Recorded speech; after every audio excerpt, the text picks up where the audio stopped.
This is WCBA.TV. What the mind can conceive, the heart believe, you can achieve.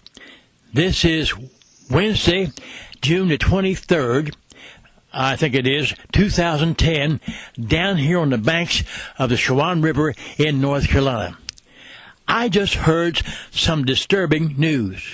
I was relaxed until I heard this news. I want to talk about the oil crisis in the Gulf, the government's handling of it. I want to show you the baboonness, the idiocy, the moronness of the federal government's handling of the oil crisis. Well, first of all, they waited 6 weeks. I said 6 weeks. 6 times 7 is 42 days to even address it. This talk about from day one, we were on top. Bull. A person has a right to ask what in the hell is going on. You see how mad I am? What in the hell's going on? Confusion reigns. Not only did the federal government wait 6 weeks to even address the issue of the Gulf oil leak, but the leader, the chief of staff, stopped all oil drilling off the coast of the Gulf of Mexico, thus resulting in the loss of thousands of jobs. Ladies and gentlemen, this is not creating jobs. This is creating unjobs. Thousands, I repeat, of workers are out of work because they cannot drill by the mandate of somebody up there in Washington. Well, is this some more of Saul Alinsky's teaching? You know, he was a communist, and he taught we must create a crisis, then work it to the satisfaction of the control of the proletariat. Did you know that this kind of thinking is behind what's going on? And I want to be a voice crying out against such stuff. After all, it's my country. What do the oil companies do? They simply move on. They just go on down to Brazil and other countries that don't have these dumb rules and regulations,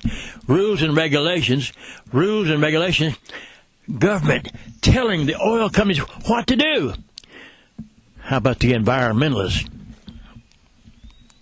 the extremists, the EPA people who wanted to stop oil drilling in the Gulf to start with? You can't drill in Alaska.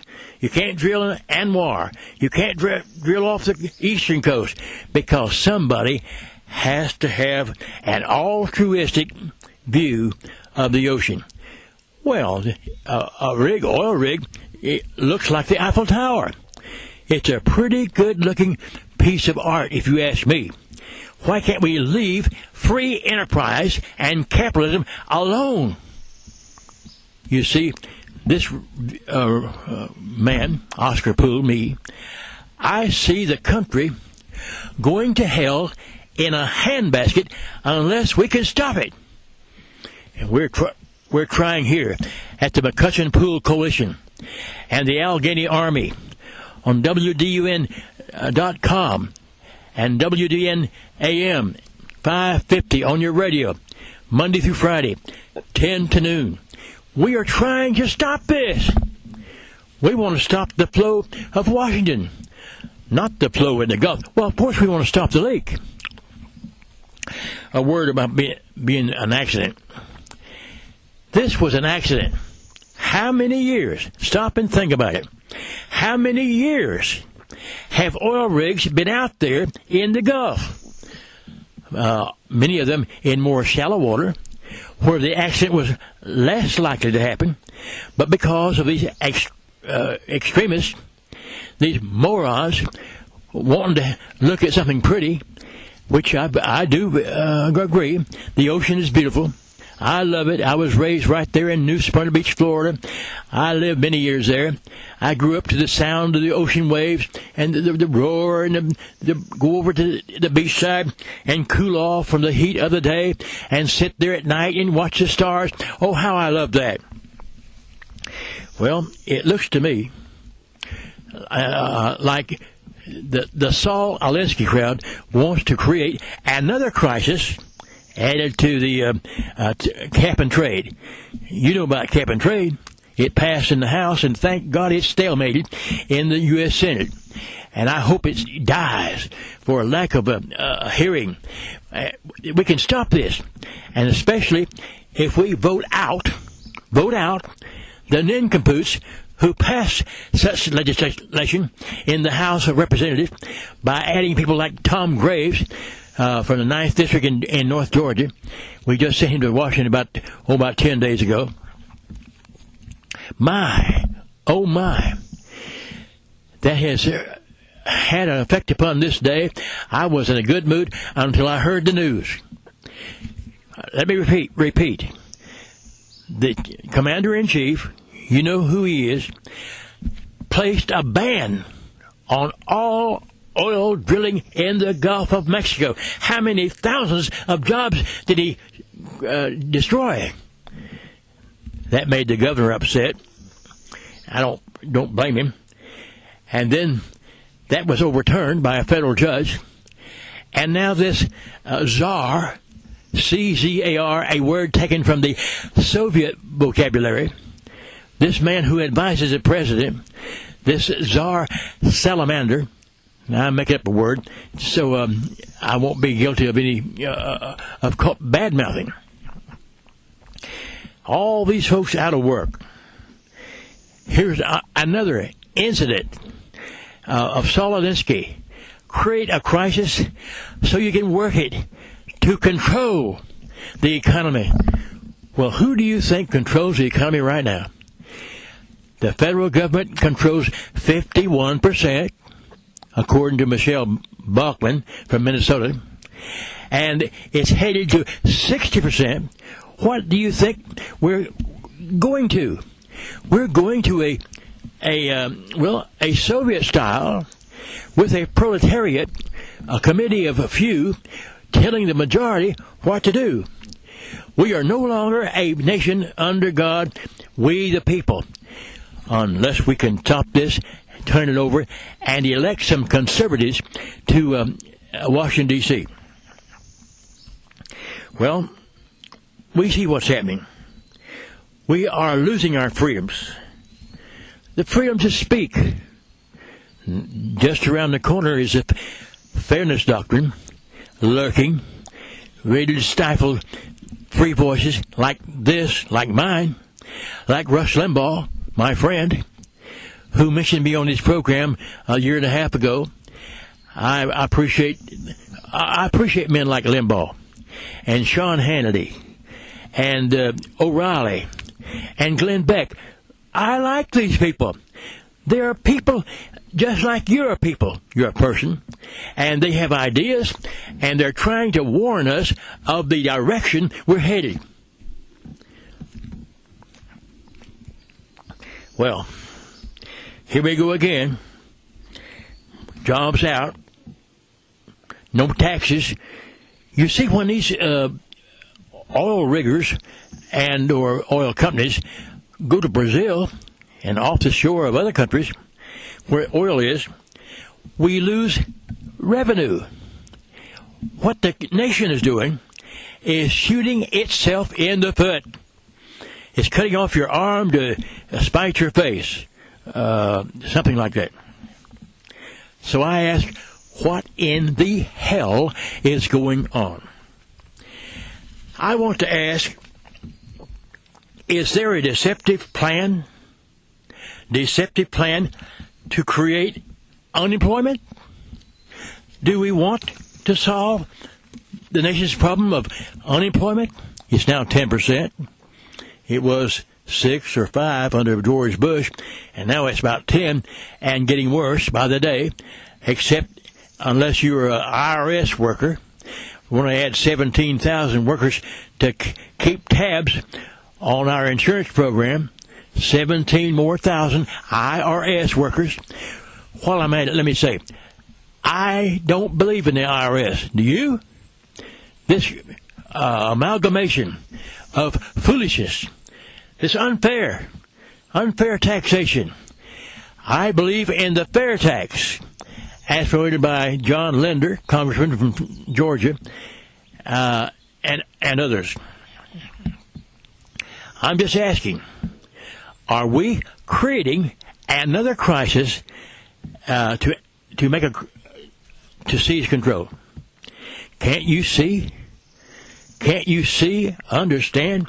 It's right before your eyes and mine where we're headed. Even the casual observer ought to be able to see that. Now, I'm for wind energy, solar energy, nuclear energy. I'm all for that.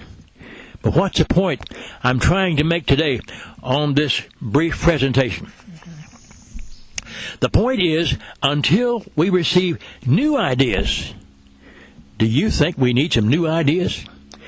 Remember I said in the past in my book, Statesmanship, if it's new, it's now. It's never been done before. We're in uncharted waters, and we have no past models to help us, to guide us. We have got to hear from within new voices. Well, it's not a new voice. It's God. All of this is spiritually based. And I make no apologies for that. Just like Mitt Romney said, no apology. No apology. No apology for those of us who believe in conservative values. And we're not going to hush. We're not going to shut up unless and until somebody puts duct tape over our mouths. The point is, we must drill until new ideas of cleaner energy. And we're all for the wind, solar, nuclear. I'm for that. I've said that now. But until that day comes, until we can have newer ideas, even ideas that have not been thought of yet, because of the stifling of creativity and innovation by the federal government, until the value of the individual over that of the collective mass is reinstated. Until that day, and you better believe in 120 days from now, this being June 23rd of 2010, I hope, H-O-P-E, I hope from the bottom of my heart we kick the bums out who have seized control in Washington until we have a state-led economy, no more free enterprise. I've got a friend who finds fault with free enterprise. Let you be sure. I don't. That's what I am. I have a barbecue in Georgia. It's done quite well, thank you. And we intend to do better. Unless the government, by mandates, more rules, and more regulations, stifles our creativity and our innovation in accomplishing that goal. Well, as I've said, in the interlude or interim, before the day comes that we have new ideas for clean energy, we've got the oil. Let's drill it. We will become more dependent upon the Middle East, upon Middle Eastern oil. And they are people who don't even like us. They cut our heads off. What in the world? Are we playing politics? That's what it is. And the rich folks are getting richer because they can't see this. They are short-sighted. They don't have a vision for greatness for our country. The way in the United States of America, the land of the free and the home of the brave, will not pass from the face of the earth. Abraham Lincoln.